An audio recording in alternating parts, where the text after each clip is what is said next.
There is no better time to continue this conversation about the role we can all play every day. So joining us for this next panel are some athletes who consider how climate change affects an athlete's performance and their mental health. Huge topic over the last year. I can tell you for sure, being at the Tokyo Games and then the Winter Games in Beijing, I have never in my career had so many athletes be so open about their mental health issues and challenges. I thought it was an incredibly refreshing, no more in the background, and it was great to hear people talk about those things and get them out in the open. It was really, really incredible. So here's the word we're going to remember today from this conversation: environmentalism. It means that every athlete needs to consider both internal and external impacts of climate change. So if you will, please join me in welcoming the panel. Michael Richter, Susan Dunkley, Philip Marquis is back, and Sarah Lewis, come on up. Mike spent 15 years with the New York Rangers hockey team and is a three-time NHL All-Star, a Stanley Cup champion, and Olympic silver medalist. Currently the president of Brightcore Energy and a leader in the area of sustainability. Welcome, Mike. Good to see you. Come on up. Yes, sir. You can take that, maybe the second seat. Susan Dunkley attended Dartmouth College, where she studied ecology and earned an NCAA All-American honors as a part of the ski team. She became a member of the U.S. Biathlon's national team and competed in 3 Olympics and 2-time World Championship silver medalist, and I think I have a message. Yeah, so I'll just say a few words. So we're running a little bit ahead of schedule, and Susan and Philippe went out for a run. So we're gonna, you know what we're gonna do? We're gonna improvise. Yeah, that's great. And Sarah Lewis from FISU can join us, and Michael and Sarah can have a conversation. And Kitty, I wonder if you could join us as well, because you have lived that environmentalism in your work and your experiences, so I think that could be a fantastic conversation. And when Susan and Philippe come in, we're gonna make them run right up here. They can come right off the road and right up to the stage, no problem. So let me properly introduce Sarah Lewis. She is a highly experienced global sports leader serving as the Chief Operating Officer and the Deputy Secretary General of FISU. Before embarking, hello, good to see you again. Howdy. Good, come on up. We do, that's right. Before embarking on her career in sports administration, Sarah became an Olympian in alpine skiing, representing Great Britain at the Calgary Games of 1988. Before transitioning to the sports business industry, media, and the national and international governing bodies. So I want to thank you all for being here. When the other two come in off of their run, we'll have them join us. Please go ahead.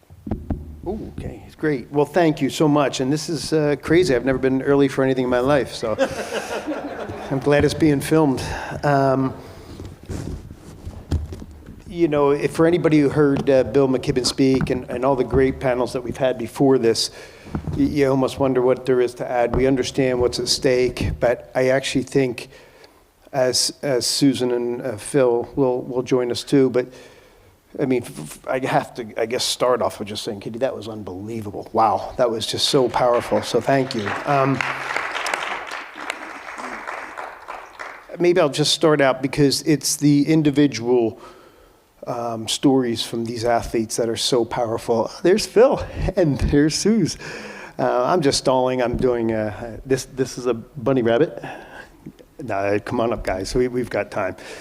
And I'll start as they join. I don't know if we're all comfortable. You know, we have enough room here. That'd be great. I'll slide over, so I guess I should be over here. I'll start off, guys, as Susan joins with Phil. And just from this week, you know, I was preparing a couple questions, and it's in the news all the time. You don't have to come to this gathering to start to figure out the connection here, right? Just from about a week ago, I was putting this together. You know, warm weather pushes northern hemisphere snow to record cover lows. Skiers slide down a hill on wet grass after warm weather causes a snow shortage in the Alps. Temperature records in January, bomb cyclone and atmospheric river in California. So we all are feeling it. It's not just these athletes. And I will get into a couple things that really interest me, and that is, why are we listening to athletes? And so I'll give a little preamble here. I like to think of it as, this intersection of health. Everybody's health is affected by the environment in which we live, the air we breathe, the water we drink, everybody's, but particularly in athletes. So you have real standing there. There was a great quote from Phil Knight. He was talking about Bill Bowerman, one of the guys that founded Nike. It was forever griping that people make the mistake of thinking only athletes as Olympians and the elites are real athletes. But he said, everyone's an athlete. If you have a body, you're an athlete. And I would add to that, if you have a body, you're an environmentalist. You damn well better care about where you're swimming, what you're drinking, the air we breathe. This matters to the elite athletes. It matters to the infant in the crib, and it matters to the old people that never thought about athletics. So we've heard that phrase, canary in the coal mine, an awful lot. So what you're seeing and what we're all talking about is exactly that. And there's no bigger environmental challenge than climate change, of course. So I will throw a few things out here, because when we talk about these things, it's the individual stories that I do think resonate. And you both were on the panel earlier today, and just how these stories from the heart make such a difference. So I'll start off, and these are for everybody, so please make this conversational. But what does, we are talking about a real disruption to the norm, right? You don't get up in the morning and do things as always. We had spoken about the disruption in logistics, for planning. You guys are both coaches. Let's just start off that. What does the new norm that we're experiencing every day, that is getting worse, mean to your sport on a daily basis? How's it changed? I'll start with you, Suze. Yeah, for skiing, I think one of the most obvious problems that we have is that snow is really unreliable and inconsistent, which means that we have to chase snow. We have to travel to places far away to be able to find it, especially early season. That travel is costly, but it's also a wear and tear on your body, and you have an uncertainty of not knowing where you're going to go sometimes until a few days beforehand, or events will get moved at the last minute. So we have that sort of uncertainty with the weather. And then once you get there, you have unpredictable conditions. You can have sloppy slush, and you can have hard ice pack, man-made stuff. It's, there's a lot of variabilities that we're trying to play with. And we'll get into this further, but we talk about the mental health aspects of that.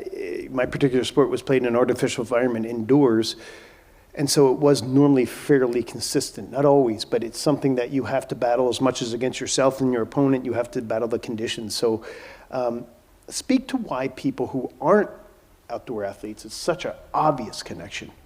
Why should we care? And that, to me, is such a crucial part of this entire conversation. Do you want to start?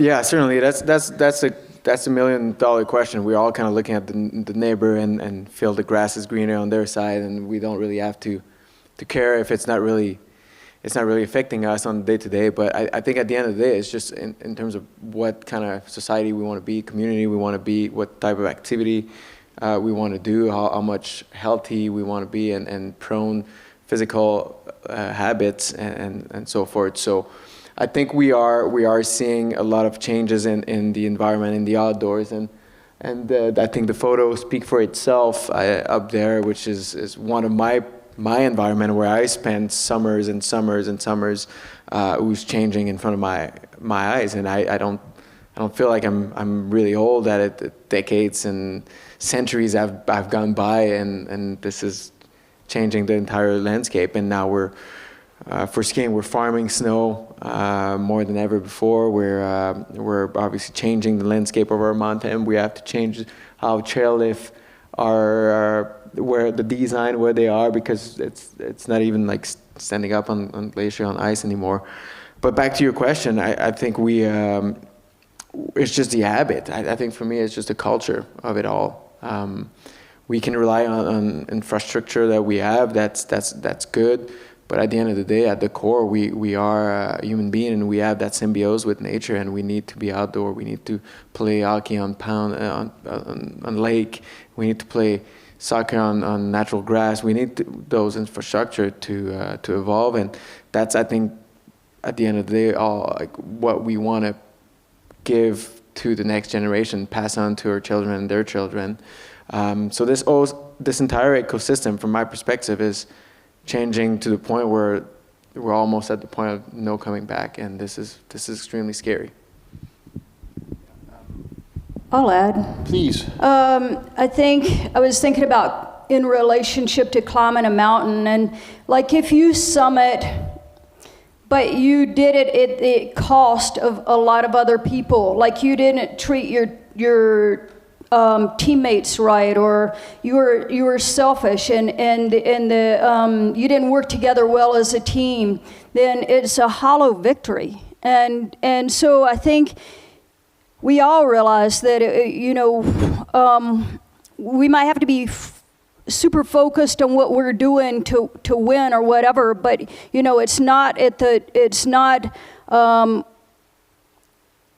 you don't totally dismiss everything that's going on in the world around you, and in fact, to the opposite. I mean, really, the only way that you're going to feel successful is if you all work together towards a common goal, and we're all connected. This might affect. Climate change might affect snow and ice and mountains and skiing and climbing and winter sports, but even more basic than that, we all know, is the people that are suffering, especially the marginalized communities that are affected more because they can't just get up and move when the oceans rise, and so. It's something that is a challenge, but it's also such an opportunity for us to get to work together. Absolutely. And please always opine as these things go on. But one thing that you mentioned is, I remember going back to school after I retired, and climate change was something we always talked about your grandkids will have to deal with, and then it was your kids, and then it's you, and it's now. And so this is not sometime in the future. We are experiencing the horrific effects of this, as Bill had mentioned last night, the floods in Pakistan and out west and everything else. But maybe bring it to the title of this panel, and we all work out as little kids for fun. As adults, I still partake in all kinds of things at a pretty low level, but the physical gifts that keep being given by outdoor pursuits and indoor pursuits, they're pretty obvious, but the mental toll is an amazing thing. And you had spoken, Susan, in one of our calls really eloquently about what that magic that Bill alluded to the other day, when snow comes down and you get to an uncoordinated person can put on a pair of skis and then glide. And I know that through injuries in this town alone, just the mental health aspect to be out in nature, how important that is. So you are now retired, you still get joy from it. Talk to the mental aspect of what it gives and what we're losing. Yeah, absolutely. It's funny. When I tell people that I'm a winter sport, they're like, oh, winter must be your favorite season. You must be like longing for the snow. And I'm longing for the snow, but honestly, winter's always been one of the hardest seasons for me. I've suffered a little bit from seasonal affective disorder. And skiing was always a way that got me outside. It created routines for me. It got me out being active in the fresh air, spending time with teammates. And I reaped so many benefits from that. And and skiing has become my passion, and it's something I've dedicated the past couple decades to really doing. And just the joy of sliding around on the snow, like Bill was talking about. You fly when you're on skis, and you zip through the woods and the pine trees, and it smells like balsam, and it's just, you get a sunny day and the snow crystals just sparkle back at you, and then you spend time with this awesome group of people that are not necessarily people you might have been best friends with originally, but you share a common challenges, you put in the work together, and you bond. And skiing and competing and being part of a team has given me so much over the years, and I would greatly miss if that was taken away. And even now, I don't have my team the same way I historically did, but I still enjoy getting out and coaching kids and zipping around after school with a group of like 30 kids who are, fifth graders, and we have a little man-made pile of snow right in the middle of the stadium, and they gravitate towards it, and they just want to go up and down and up and down. And Beautiful, beautiful. Please, go ahead. Thanks so much, Mike. So I was an athlete myself a long time before these guys, and I was competing at an international level in the 1980s. I was on the Olympic team for Great Britain at the Calgary 1988 Olympics. And Eddie the Eagle. yeah, well, he tried to make it as an alpine skier, actually. Yeah, he tried to make it doing a lot of things. But you got to give him a certain amount of credit to go off a ski jump. I mean, you're going to land, right? The only question is how. And he made it. You know, he did stuff like training by jumping off a cupboard in a ski resort and landing on the bed. And, I mean, he did stuff like getting pulled on top of a car to try to create the world record for the speed. And he just wanted to do something to get If anybody doesn't know what we're noticed, referring to, it's Eddie the Eagle. He was a ski jumper from Great Britain in 1988. And I think he was Yep. the first Great Britain ski jumper? In the Olympics. In the Olympics. Yeah. And he up was, until, look him up. I would say, Pyeongchang, the last. Wow. And then the one who competed, he was Canadian. But he had, like most Canadians, some sort of British connection. But Eddie was a proper Englishman, came from Gloucester, England, if anyone knows where that is. They might make nice cheese and play rugby. But Eddie was a ski teacher on a dry slope. In any case, you know, these were kind of the free and easy times when we were kids. And we learnt, and I learnt ski racing on a piece of plastic, I guess 100 yards long, 300 feet long, had a big left-hand bend. So it kind of didn't matter what the weather was. And actually, when it was wet, it was great because there was less friction. It's a bit like the stuff that you have at the outrun of the ski jumping hill. Right, and so I was fantastic at turning left, but not very good at turning right. Like we didn't have a right turn, so then I think a point that Susan made before, coming from a country like Britain, where you have to go abroad to be able to ski properly on the snow, and so I spent more time with ski team colleagues, with club, and they became more like family than my family. I've spent much more time with them. So it's very different in terms of those people who you really connect to because your sport brings you together.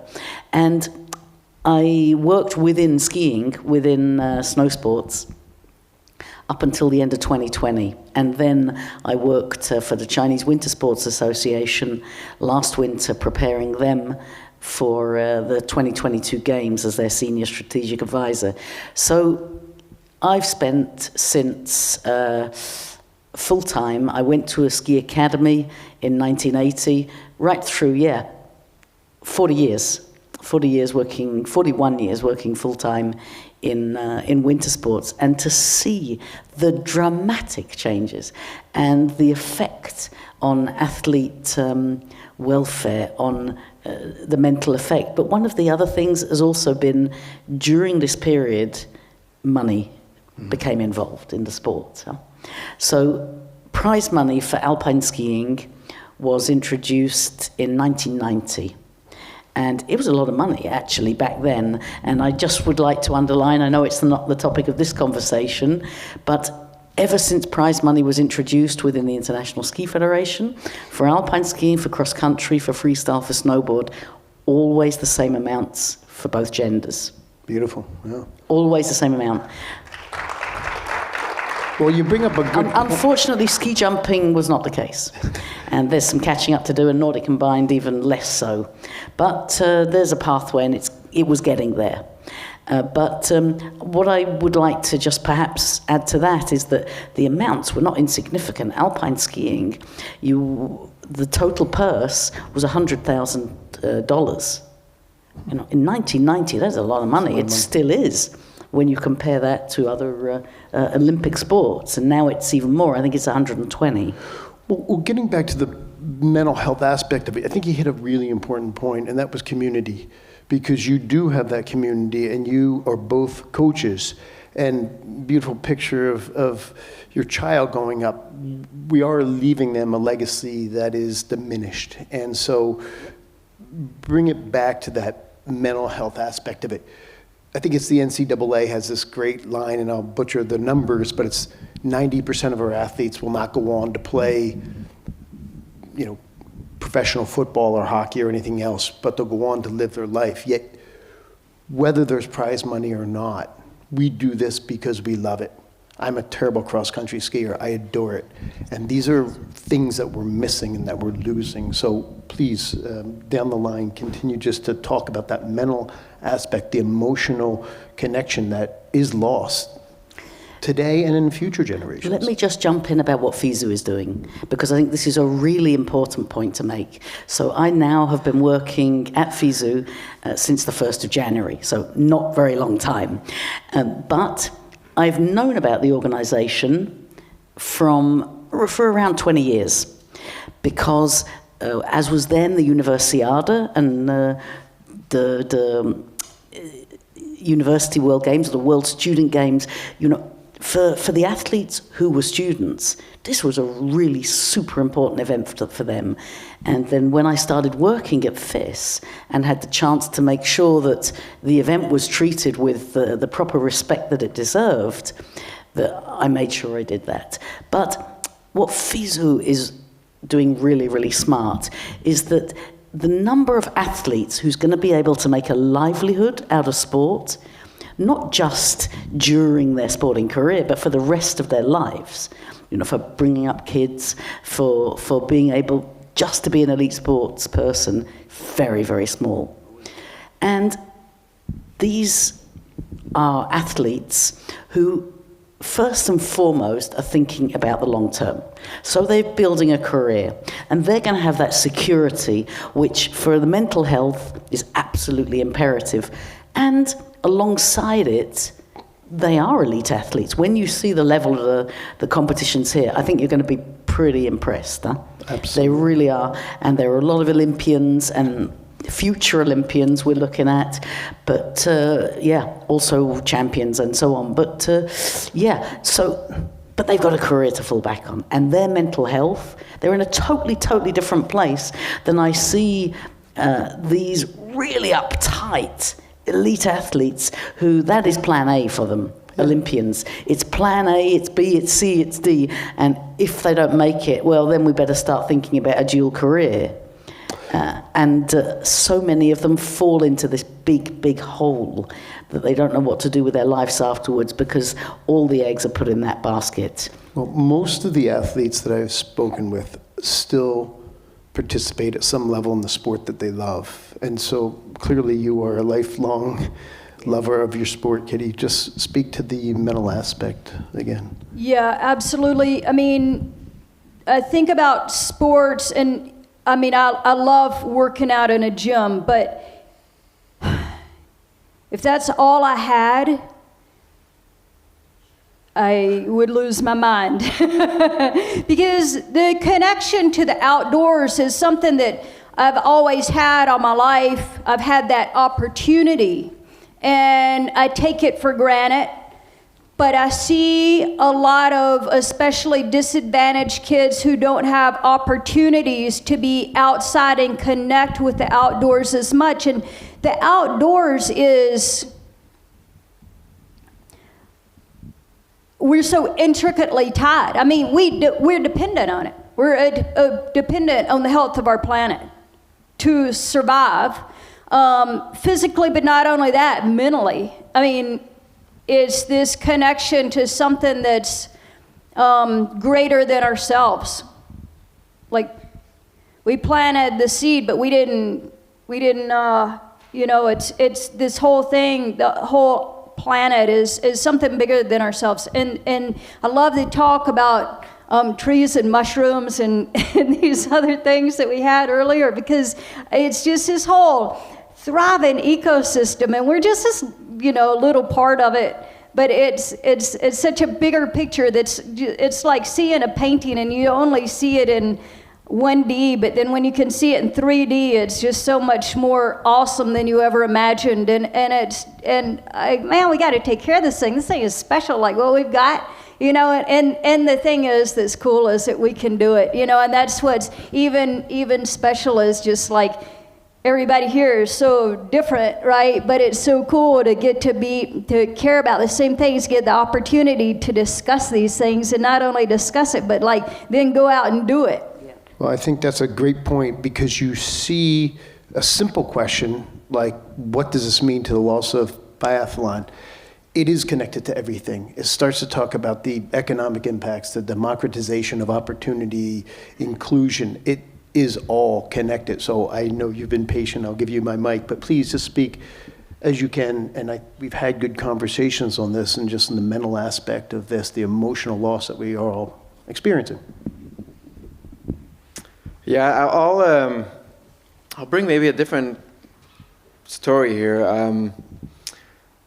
We're all here on stage today, and it's hard to imagine that a year ago we would have been here without a mask and speaking all those things, and here we are, you know, and we all went through the pandemic over the last 2 years, and we all been affected, workplaces, families. And for the topic of this conversation, sport. Now I've kind of turned away from, I retired in 2019 from my sport, and I moved into coaching right away. So I was working in the States, in Colorado for a few years, and I became kind of the sole contact person for the athletes during that time. And now I just moved back to Canada to coach with the national team. And the one thing I noticed with all climate change is affecting our athletes is a little bit similar to what COVID has done within our society and our community. We've seen more isolation. We've seen more shift. Well, if we bring back climate change, shift in season. When I talk about eco-anxiety, I don't think it's a term that is unknown anymore. I think it's well known. Like, people are scared, stressed about the health of our planet and what the future will look like. I know I've waken up in the middle of the night feeling angry and powerless and helpless about the situation right now. The athletes kind of live that, and when you're doing a sport that connects you with nature so closely, you're highly dependent, like, will there be snow in September where I'm supposed to go? Will there be ice in January? And there's a few points in my career where I lived it throughoutly, and it was vivid. I had one event here in Lake Placid early January, I think in 2016. So I don't know if people from the area maybe remember a bit of a warmer winter at that point, but that got canceled.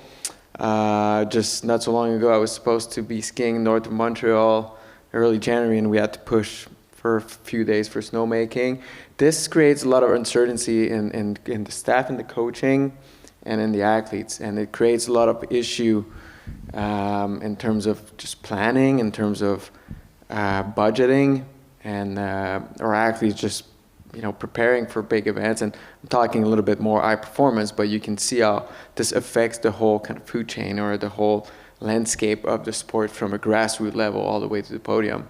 So I see it firsthand. I live it as a coach now more than ever, but I see a different type of uncertainty and a different type of mental health issue and stress factor that I had not really seen if you go down 5-10 years ago. So it is something new that we have to deal with. It's something that I'm not sure if we're ready to deal with or we're not adapted to deal with. We will get there, I'm sure, as a society, but we're talking specifically about sport, but I definitely encourage everyone to do that internal thinking of how it is in your workplace and how it affects your family, your community, how you used to spend vacation, what type of activity you do, and so forth. So that kind of COVID 2 years has an interesting link with all climate change is affecting the sporting world as well. Yeah, that's a great observation. In a way, you have a two-pronged problem. One, you have a diminished opportunity to get the benefits, Susan, that you were speaking of, the wonderful healing properties of being out in nature or just physically moving, even if it is in a gym. And I agree with you, get out when you can. But then you have the added stress. A good friend of mine, Dr. Mara, and her husband, Bill Smith, in town here, avid skier, and he was up stressing because he heard the rain the other night that Bill McKibben was speaking about. And that's not soothing when it's not supposed to be there. That's an indication of something wrong, and it's an added stress. It's a terrible thing. Just shifting gears a little bit. You touched on this, Kitty. I just think this is so interesting. A few years ago, I think it was Grist magazine had a list of eco-warriors, of athletes. And when they came out with this, maybe I'm dating myself a little bit, but maybe it was 15 years ago. It was the first kind of time they started talking about this. And they listed various people from various sports that have an environmental bone in their body. And the blowback was pretty substantial. There were people like, wait a minute. You get on a private plane to fly from New York to Los Angeles to dribble a damn basketball, and you're telling me you're an eco-warrior? What's this about? And I think there's been a change to that. But I love the way you addressed it. And I think you spoke about this a bit in your panel this morning. Anytime somebody suggests change, you are vulnerable to the idea of being a hypocrite. And you do have to watch, because that sword cuts both ways. But just in your own lives, have you had that, and has it given you pause to, maybe I shouldn't do this? I thought you spoke about it well this morning. Mike Jordan was famously asked, why don't you take a stand politically? He said, because Republicans and Democrats basically buy sneakers, so I'm not going to go out and say one's worse than the other. You have a lot of followers on Twitter. You put yourself out there on a limb when you do this and you open yourself up. How do you deal with that aspect? And just speak specifically, I'll start with you, Susan, just come right down. The hypocrisy thing, because I think there is a good solve there, but it's a really interesting point. Yeah, I think one of the really important things about dealing with this situation is that you have to be comfortable being uncomfortable. And that's a lesson that we learn from sport. When we go out and we train hard, we push up our bodies to a place where we're in the pain cave or it doesn't feel good.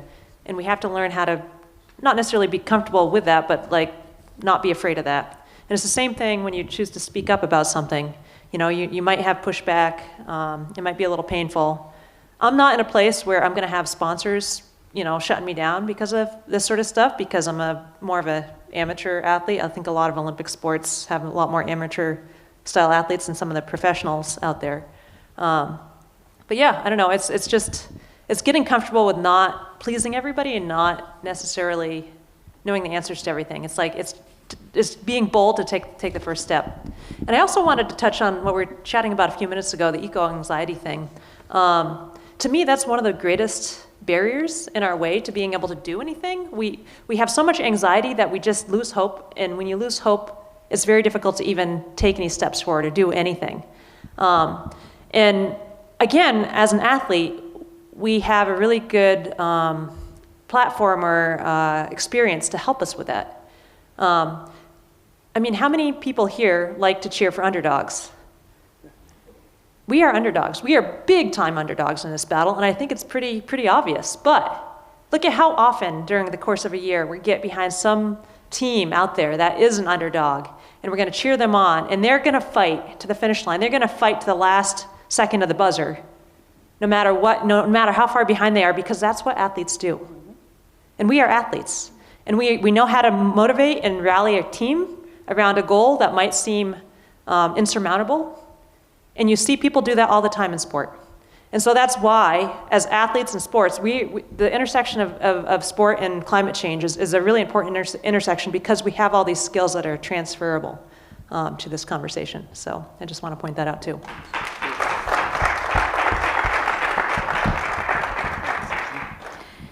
I'd like to add a Healthy Campus program, which is something that you guys need to look up, please, on the FISU website.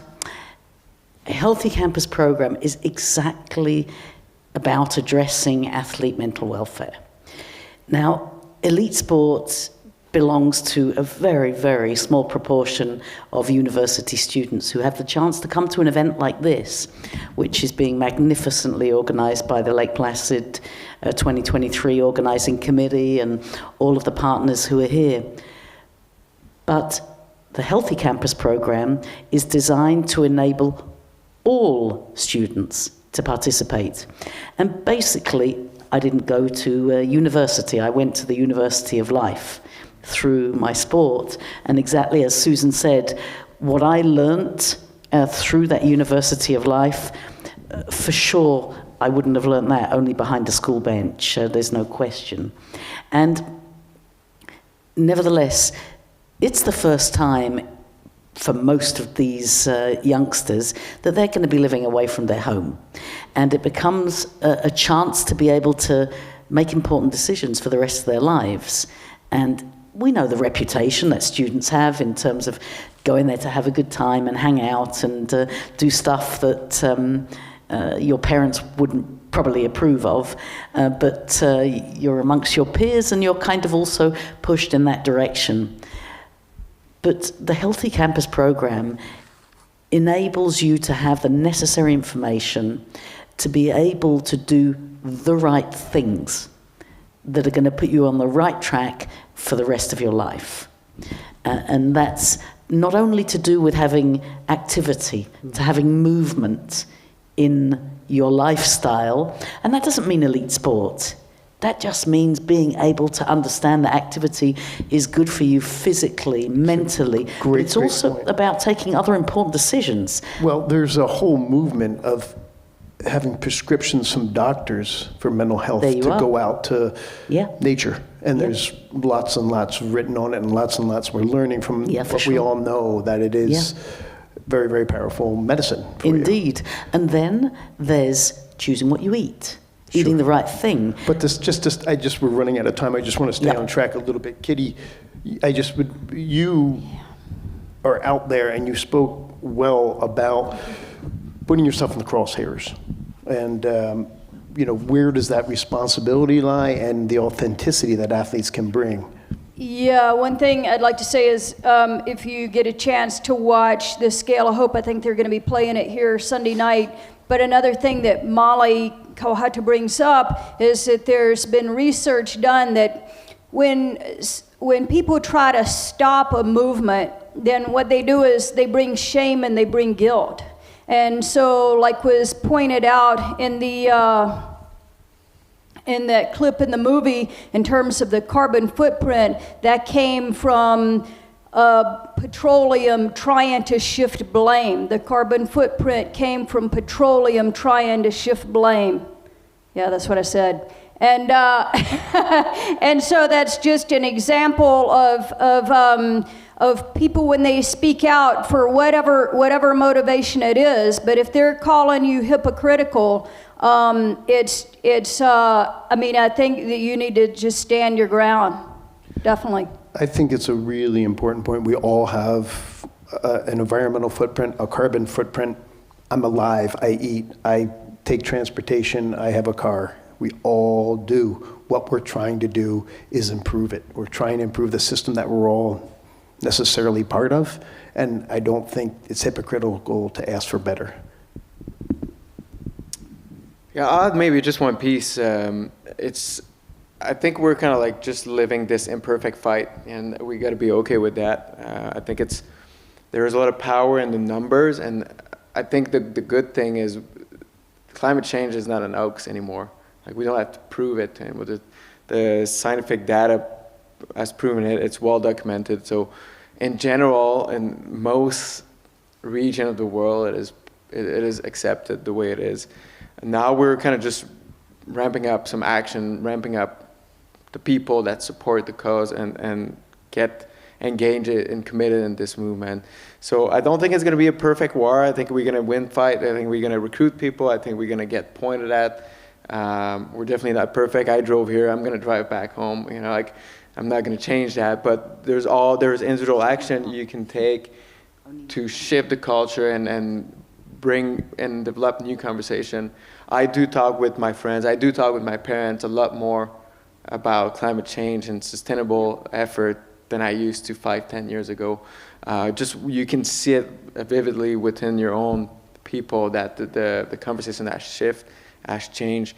And yeah, no one's perfect, and making some individual radical change takes a lot of financial burden. It's also energy burden, and it's not easy to make that switch right away. But I think as a whole, collectively, we can move this movement quite effectively. So I don't think it's about pointing individual about what they do wrong. I think it's just looking at small little actions, small gains, and making sure as a whole we collectively kind of move this agenda forward. And not only we move it, but the way we spend our dollar, the way we communicate those issues, that this resonate with our elected politician and the leaders that we have in place. So I think this is what we can do. So yeah, we certainly don't gain anything by shaming people, but we definitely gain as elevating ourselves collectively. Well said, well said. I've got 3 young boys that I think they're tired of hearing me harp on it. It's been 15 years or more since Al Gore's Inconvenient Truth. This generation coming up has a different perspective on climate change, on the environment, than perhaps we did. Coach, we all have interactions with youth. To what degree, I don't know, but just speak to me about, are there differences or are there observations that you have from the next generation of athletes coming up in regards to this? It was not in my radar when I was a kid. It just wasn't there. We partook in all the great free ice and snow and everything else, but we just didn't think that was ever going to end. And they have a very different reality. So is there anything that you see there or could speak to? Yeah, I think it's very obvious to me that kids growing up now, winter's not a guaranteed thing that they take for granted. At the ski area that I work over in Craftsbury, in Vermont, it's a cross-country area. I mean, we've probably had 8 different melt and freeze-thaw events this year alone. And so these kids are used to, like, when they come to practice, they'll bring running shoes because they don't know if we're going to be able to ski that day. And that's just become a really normal thing. But I think this group is very committed. The young up-and-coming skiers are very committed to, they want to be involved in the world. They want to improve their world. They're still hopeful. I think they don't know how and what to do sometimes, and that can be really frustrating. And they have some anxiety left over from COVID, like we were talking about a few minutes ago. But yeah, I think the biggest thing is to care about mental health. And going back to that piece, it's like we talk about environmental sustainability, but we also have to think about individual sustainability. Like, what can each of us and each kid that we're working with, what makes them happy and what keeps them alive and on fire and engaged with the world? And making sure that whatever it is for them, we make sure there's time in their lives that includes that little bit. Anytime you're in an emergency, if you take a first aid class, for example, they'll tell you, the most important person in this emergency is you, your safety. It's not the person you're trying to take care of. You got to take care of you, because if you're not taking care of you, you're not going to be able to help out the people around you. So I think just keeping that in mind with all the people that we interact with and making sure that everybody is being sustainable on the individual level with their motivations. Great words, yeah. Please. 12 months ago, a little bit more now, November 2021, we moved house to live now down in the valley in Switzerland. I've lived in Switzerland for more than 28 years, and we used to live up at 1,000 meters. I got to a certain stage in my life that it wasn't possible to get up that hill on a normal bike, as Doug knows very well, and so I got an e-bike. And then when we moved down to the valley, I said, Jörn, we don't need 2 cars, because I am not going to get in a car to drive into town. We live around half a mile away from downtown, and I'm going to be on my bike or I'm going to be walking. And now we sold the car. So he has a car, he needs it, he does the shopping, he does the cooking, he takes care of stuff. I just make sure we've got something in our pockets to put food on the table. But I'm only using the bike. And when I'm going to Fizu, and now I'll be living in Lausanne, which is about an hour away, I've got, again, about a quarter of a mile to the local train station. It's 2 trains and then about 5 or 6 miles on my folding e-bike to the office. And that's going to be my life. I don't need a car. It's a beautiful thought. There was an article in the paper today about New Yorkers are ditching cars for e-bikes, and it's a smaller footprint. It's more convenient. You can't take your car inside, so there is a change in approach that is different than our generation. Could you speak to that in terms of what you've witnessed back to children, the next generation, and climate change? That's just what I was thinking about. Yeah, thanks for jogging my memory too, because I was so enraptured by what you had to say, I was starting to lose it.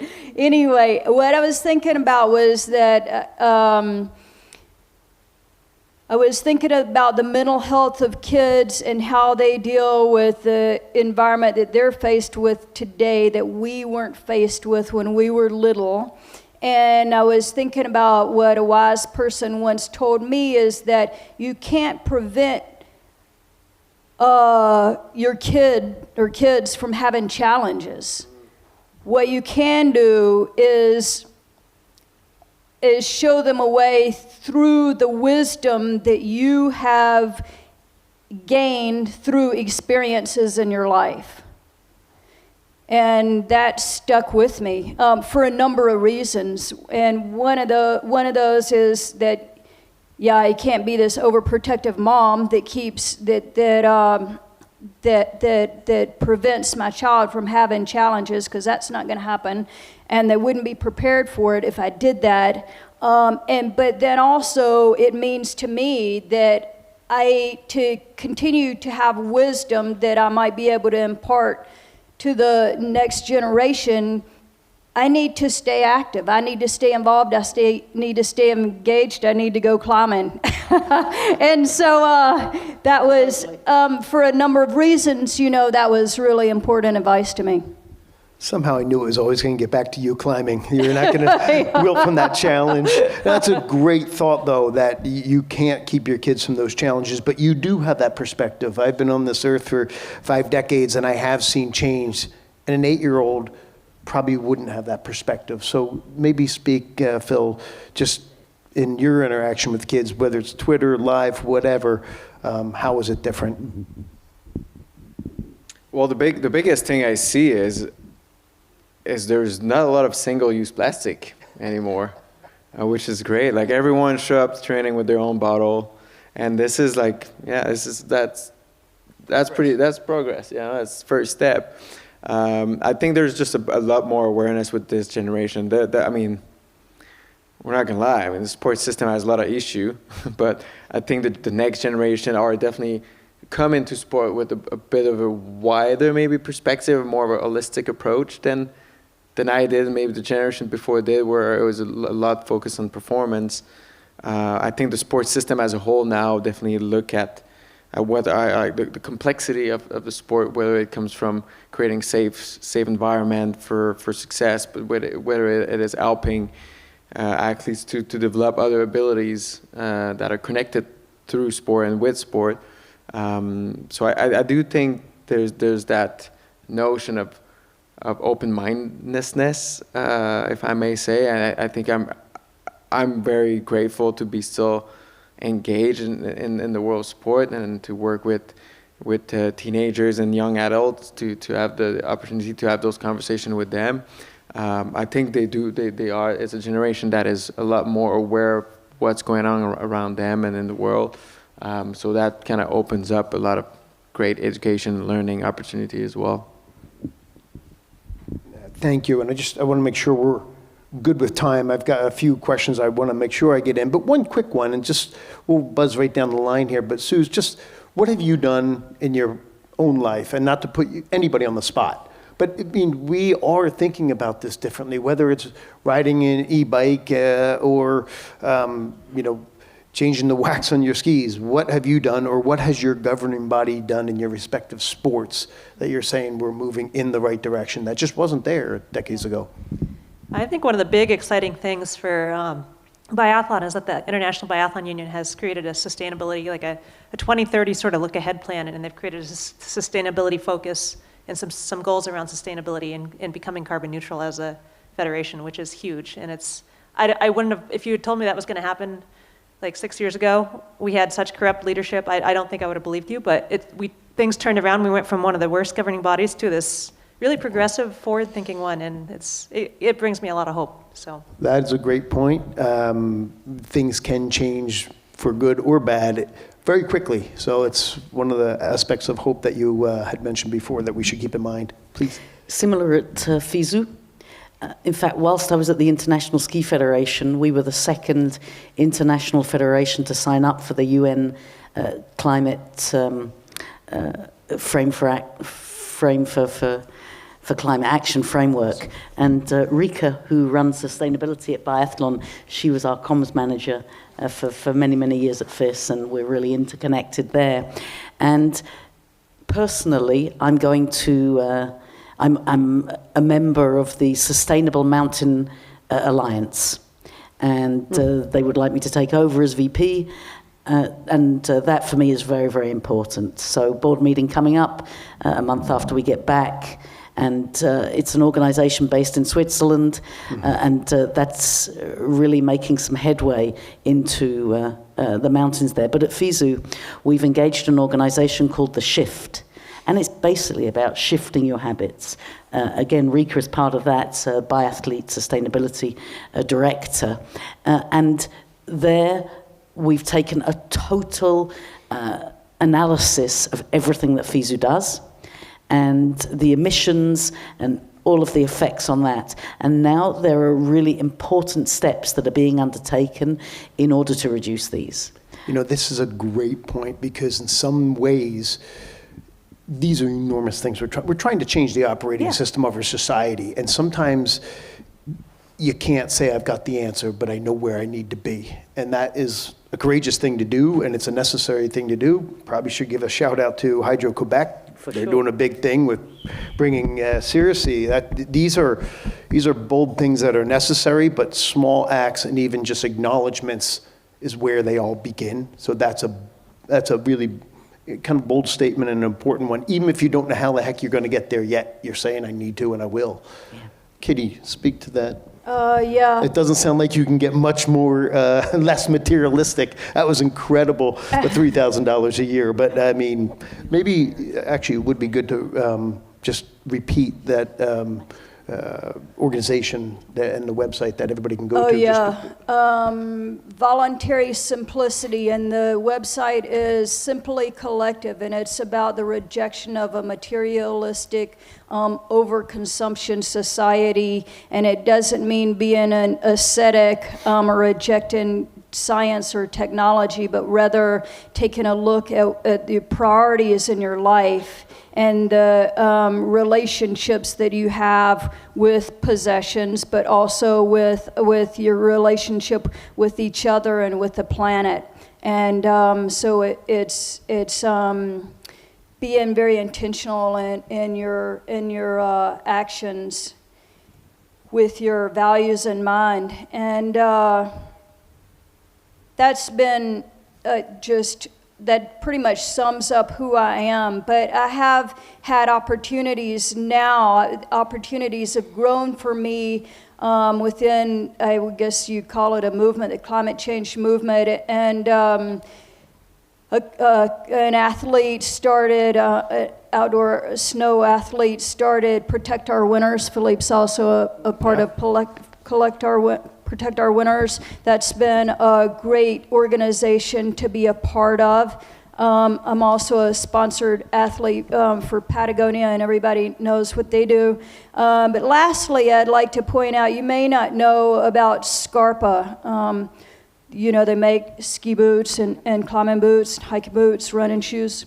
And I'm an athlete for Scarpa, and they boldly started a mentorship initiative last year, and to change the color of outdoor sports. And I've been a mentor, and for 2 years, last year with an indigenous Hawaiian, and this year for a Native American based out of Bishop. And this experience for me has changed my life.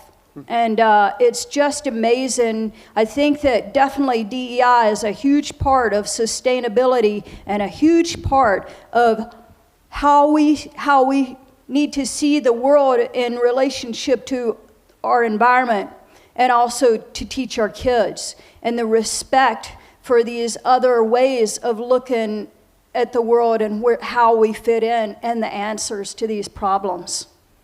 Great call. You're trying to change the world, but you end up being changed yourself for the better as well. Phil. I'll be quick. I'll go from an organization, more corporate standpoint to individual action, but the things that kind of really resonate with me, that kind of fuel me in this movement, simple action, like I said, definitely not perfect, and I've not made all the changes in my lifestyle, and I'm not about to make all of the change in one go here, but the money talk is an important one. The way we spend our money, that's number one. Second one, everything I use, I try to reuse, repair when I can, and otherwise repurpose. So that's another big one for me. All my ski gear has been donated to younger athletes or sport facility in the area, water ramping, for instance, jackets. And we receive tons of too much apparel and clothes in our careers. So what we do with that, if we can give it away to immigrants or younger generation, there's so many great ways to do that. And another one, I think that's key for me, if that fuels some ideas for you guys, but food waste and food management. So one thing, when you're an athlete and you travel a lot, and I experienced it firsthand when I coached in Colorado and I was coaching teenagers, you're on the road quite a bit and you do those big grocery every couple of days for 10 hungry teenagers, and the thing is, it's really hard to meal plan that currently, so you get stuck with a lot of food. So I ended up the last couple of years just always bringing the food back home, so I'd be set for the winter and freezing stuff. So the coach was winning that battle there. But I think it's some stuff that for me as I travel have been imperatively important to me and close to my heart in this movement. So yeah, I fly, yeah, I drive my car around, and I'm definitely not perfect on that end, but I found some things, some niche that make a concrete impact, and that I can talk with people and hopefully be a good example, a role model for those athletes I coach, but as well the event organization I am involved with. Beautiful. We could spend hours and hours here. These guys are so authentic and have such good experience and such deep thinking on these topics. I wish everybody could hear what they have to say. We have time for a few questions. I'm going to leave my last question, and it's going to be a lightning round. And that is a two-part question. Number one, if you had a magic wand, what would you do? And it does not need to be more than 5 seconds, but if you had a magic wand, what would you do? And where are we going to be 10 years from now? Better, worse, or the same? That's my two questions. We're going to start with Phil. I'm going to give you some time. She had the deer in the headlights. I'm a pretty optimist guy, but I'll start a bit with a sad reality. But I think we're going to get worse before we get better. I think we got to heal up here. But I think we're athletes, right? So we're the underdogs, and I think it's a fight that, we got to stay inspired. We got to kind of hold tight all together, and I think we are at least feeling and seeing a unified voice now more than ever, and we see it in events like this. So that makes me hopeful, even though I do believe, in all honesty, that we're going to get a little worse before we see the light again. I totally think that this is one of the most exciting times in history. I mean, who would have thought of the pandemic? That hit me out of nowhere, because I was too busy working to read the news, and then we came together as a world. Really, scientists worked together. It didn't matter what country you were from, whatever. People worked together and shared information and came up with a vaccine in record amount of time. And so I think and now I think everybody understands that we have an environmental problem, if they don't actually use the words climate change. And I think that we all, that people are working together already right now in various ways And I think that we will come up with a different world that is more in tune with mental health and environmental health, with sustainability, and I believe it's going to be a better place. And we're right now, we're here, we're right in the middle of it, and it's great. Well said. Well said. Both hopeful. The youngsters are driving this message, and we're there and have to support them to do it. They're the future of society, and they believe in it, and their activism, and they're prepared to get out there and do what it takes.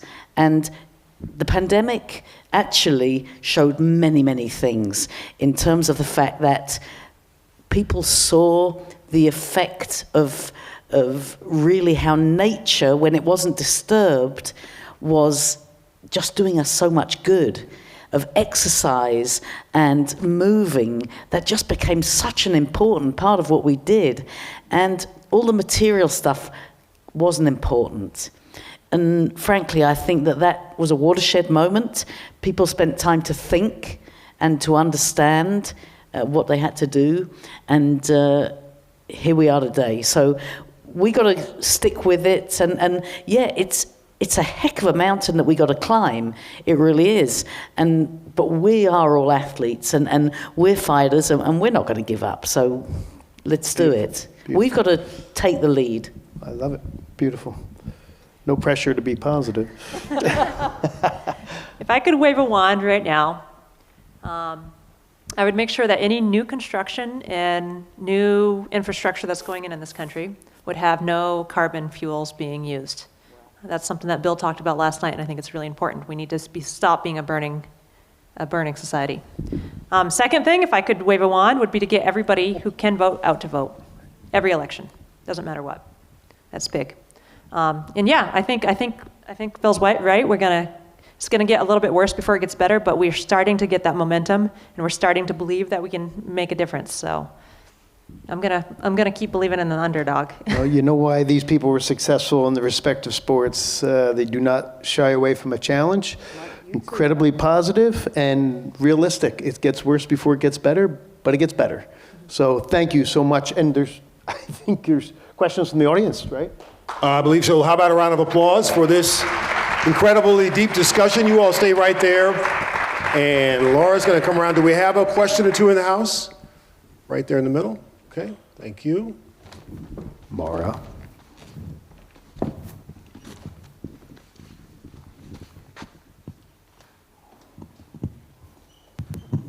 Thank you. Mike, I'm not Mara. I used to be your neighbor. For me, I'm probably the oldest one here. So being old, we're very slow in adapting to change.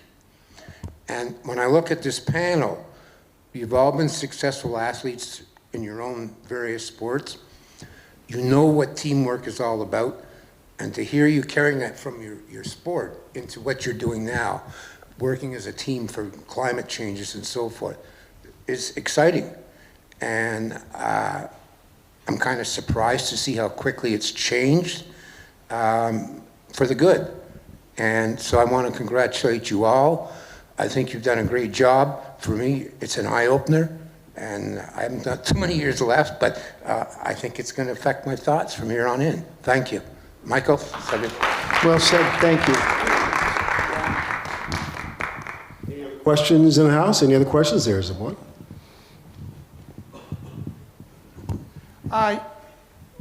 I've heard from the panel that the younger people these days are more holistically aware, and they know about climate change and things like that. And I wondered, and I'm thinking especially from Susan and Philip, the younger people these days you hear from, how much of that change, if any, do you think is because now we have more girls involved in sports than we did, 20 years ago?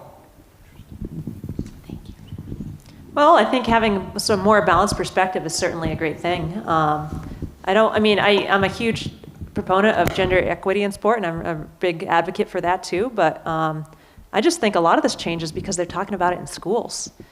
And I think that's so much of where education comes from, is like, you know, if you want to make change in society, you got to start at the ground up. And kids go to school, they learn what they learn at school, they bring home to their families. So like if schools are talking about this, which I think they are, that's where I see change being driven from. And maybe just to add on that, I mean, education is key, and I think this is where it's all starting from, which we're way better in 2023 than we were 10 years ago, 15 years ago in that field.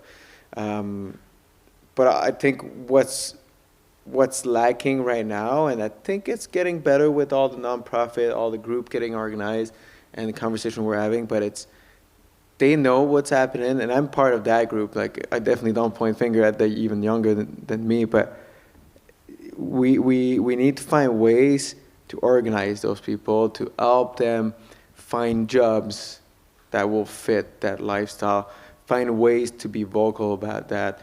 Like, and this is why, and on my previous talk this morning, I talked a little bit about a campaign I had with Protect Our Winter that was Vote for Climate up in Canada in 2019, or just before the federal election that we had there.